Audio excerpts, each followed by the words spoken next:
جس دور پہ نازاں تھی دنیا، اب ہم وہ زمانہ بھول گئے۔ دنیا کی کہانی یاد رہی اور اپنا فسانہ بھول گئے۔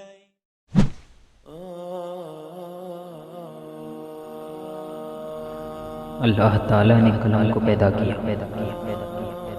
اللہ تعالیٰ ہمیشہ سے ہے اور ہمیشہ رہے گا۔ ہر چیز کو اللہ تعالیٰ ہی نے پیدا کیا اور ایک دن اسی کے حکم سے ساری کائنات ختم ہو جائے گی۔ قرآن پاک میں اللہ تعالیٰ فرماتا ہے کہ ہر چیز ختم ہو جائے گی اور صرف آپ کی عزت و بزرگی والے رب کی ذات باقی رہے گی۔ سورہ رحمان۔ حضرت عبادہ بن صامت رضی اللہ عنہ بیان کرتے ہیں کہ رسول اللہ صلی اللہ علیہ وسلم نے فرمایا، اس دنیا کی تمام چیزوں میں سب سے پہلے اللہ تعالیٰ نے قلم کو پیدا فرمایا اور اسے لکھنے کا حکم دیا، تو اس نے عرض کیا، اے میرے رب، میں کیا لکھوں؟ اللہ تعالیٰ نے اسے قیامت تک کی پوری کائنات کی تقدیر لکھنے کا حکم دیا۔ پھر اس نے اس وقت سے قیامت تک ہونے والی تمام چیزوں کو لکھ دیا۔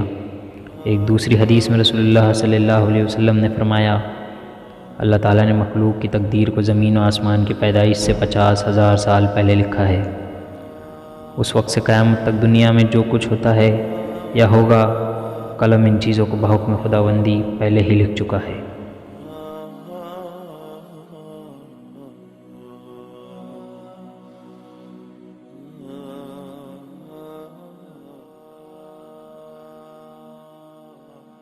أسمو وأجتاز السماء جلالا، فأزيد أسراب الغيوم جمالا،